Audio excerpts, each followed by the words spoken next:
Hey everybody, I'm live back again, and this time talking NFL. Want to put this out for note, and go over the NFL Hall of Fame game, which I watched, and maybe you watched too. So hold on a second here. Go back, type this in. Nope. Where am I?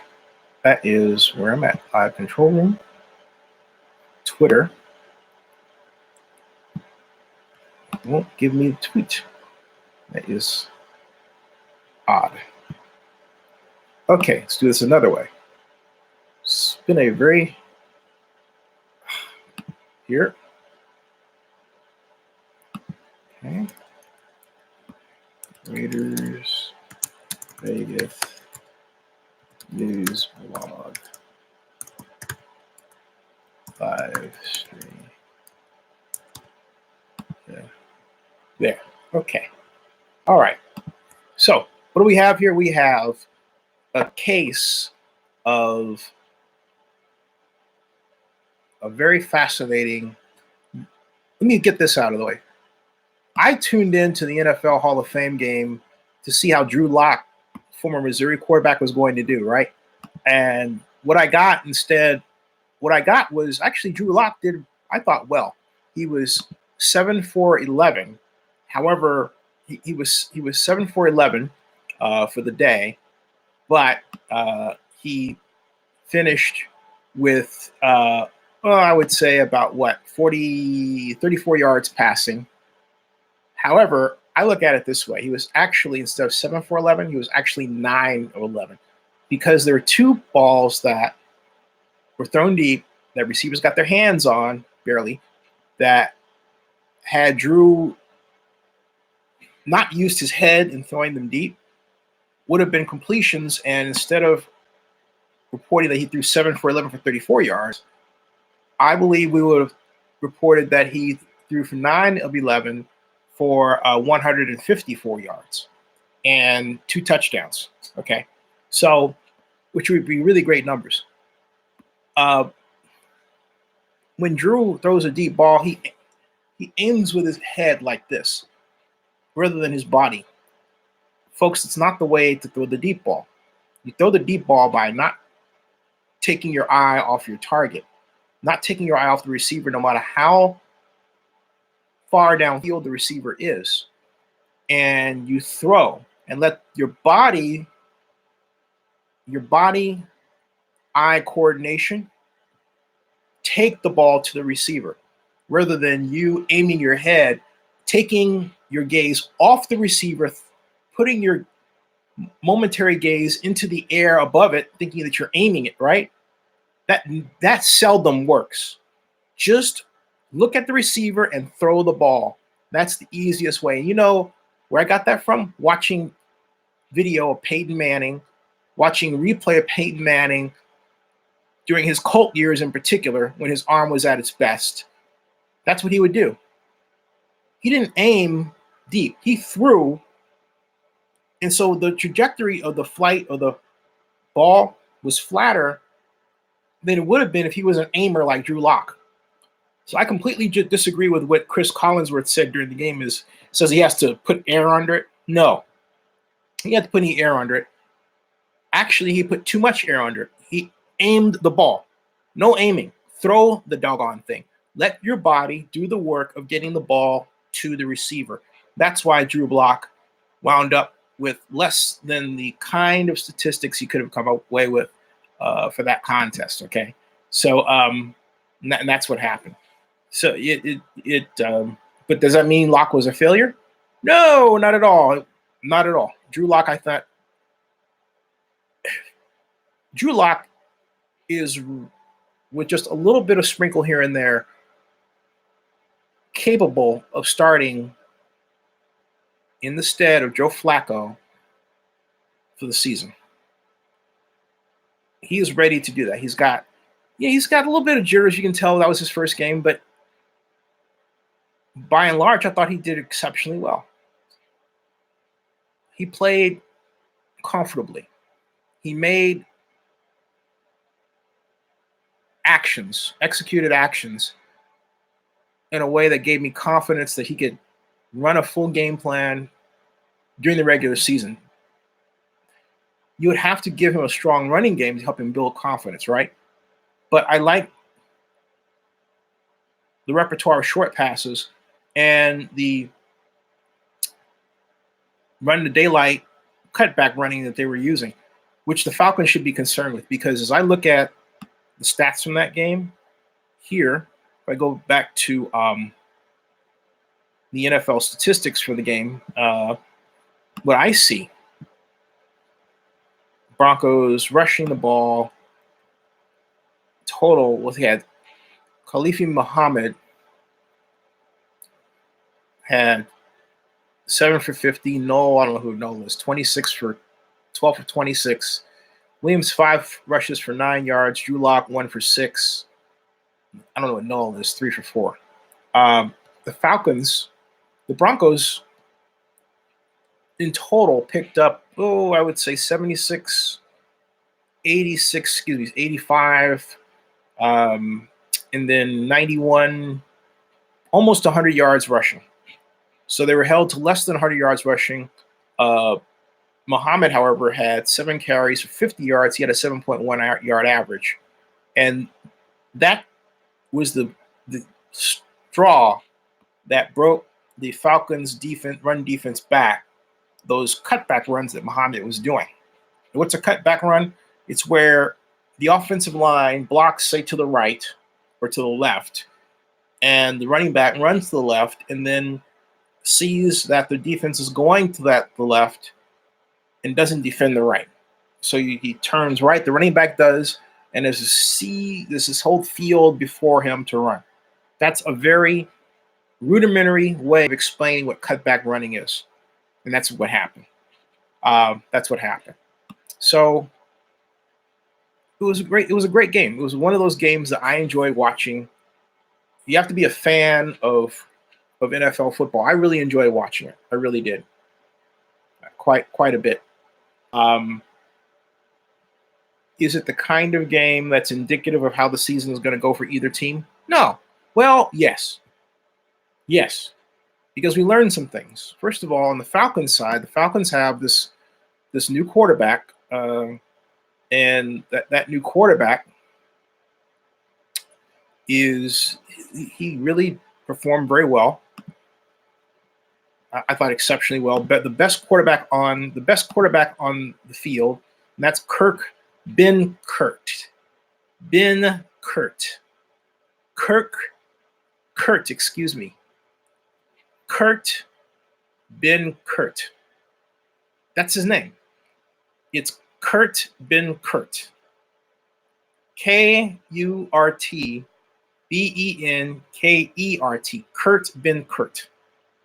So Kurt Ben Kurt, and he was 19 of 34 for 185 yards, 1 touchdown, no interception. And there was a period of in the second half, he threw this neat repertoire of short passes mixed in with short runs and drove the Falcons to a score.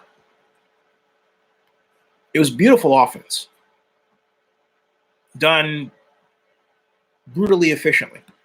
I enjoyed it. I enjoyed every minute of it. It was offense by cuts. 4 yards here, 5 yards here, 7 yards there. Quite a beautiful thing to watch. It was cool. Definitely cool. Definitely fun stuff. Does that mean that Matt Schaub should be concerned since he threw 4 of 14 passes? Yeah, it means that he should be concerned. Matt Schaub did not have the greatest game. And Kurt Ben Kirk had a live wire. He's a quarterback out of Virginia, setting over passing records there. I think he's got a great future in the NFL. And if I'm any general manager, I'm watching this young quarterback to see if he makes the Broncos team. The Falcons team. If he makes the Falcons team. If the Falcons don't find a way to keep him, then I really believe there are a number of organizations like the Raiders that should have him. The Raiders really should take a look at Kirk Ben Kurt, and if at all possible, hold out hope that the Falcons don't keep him, because I think he is the quarterback for the future for an organization that runs a ball control, Bill Walsh style offense that relies on the short passing game.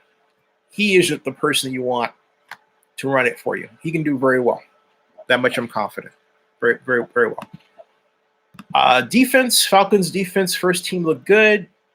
Falcons did something in the first team that I thought was really fascinating. The Falcons, what they essentially did was they brought their linebackers up close to the line of scrimmage. And what I saw in both the Falcons and the Broncos was a continuation of the kind of defense that the Rams unknowingly caused the Patriots to use, a 70s style linebackers up close defense that the NFL had sort of all but forgotten, and I hadn't. But this Hall of Fame game told me we're going to see that kind of defense again this year, and more often because of the success of the Rams offense as well as the success of the Patriots offense, the Patriots defense that was employed in Super Bowl 53 to stop the Rams offense. That success has spilled over into the 100th year of NFL football and into the design of defense that we saw at the preseason game. Now, it wasn't widespread. In other words, every play didn't feature linebackers up close, wide tackle six style, basically making it look like you got six people on the line of scrimmage, right? There were definitely occasions where the defense was loose. The linebackers were back, poised to defend the pass. But on first down, when the run was expected, kind of like the old days, they would come up close and defend the run or shoot into the backfield. Number of times there were linebackers on run blitzes. Did you notice that? In the Hall of Fame game, run blitzes that worked very successfully. So this is going to be a very exciting year if you are a fan of innovative, effective, and hard-hitting defensive football, particularly against the run. This is your year, or I should say my year. I'm very excited. Very excited. Welcome to Zenny62, everybody. Glad you joined us. I was talking Comic-Con most of the time. Yeah. And what I'm going to do as well is I basically have 3 live streams going tonight. So this one's going to be a short one. And I really did this to recap the Hall of Fame game. Raiders Las Vegas news. It rained in Vegas. There were floods in the South Valley. And if you take a look at the land for Las Vegas Stadium, you can see where it's waterlogged. You can see where water deposits had collected. So I'm going to monitor the weather and continue. The topping out ceremony is next week. But as I said before, that does not mean by any stretch that this thing is finished. Also, as far as naming rights, Raiders naming rights have not been consummated. Okay? This whole thing about near, close to. I'm going to tell you something about Allegiant Airlines. Do you know when the earnings call was? In other words, their stock earnings call. Do you know what? Do you know when it was held? Their meetings with the analysts to make sure that the analysts get the best news, the best skinny about the team. Do you know when that was done? Wednesday. Think about it. It just the news that airline was going to purchase naming rights, thereby giving that airline a lot of publicity, free publicity, just so happened to occur on the very day that analysts are looking at the airline to make a determination regarding its future. Okay. And yet they spent nothing and they got an advertisement out of it. And I believe that had a lot to do with the earnings call. Now, it didn't exactly work in their favor because the stock had dropped from, it was 156 to 149 and then rebounded this morning. So we'll see what happens. But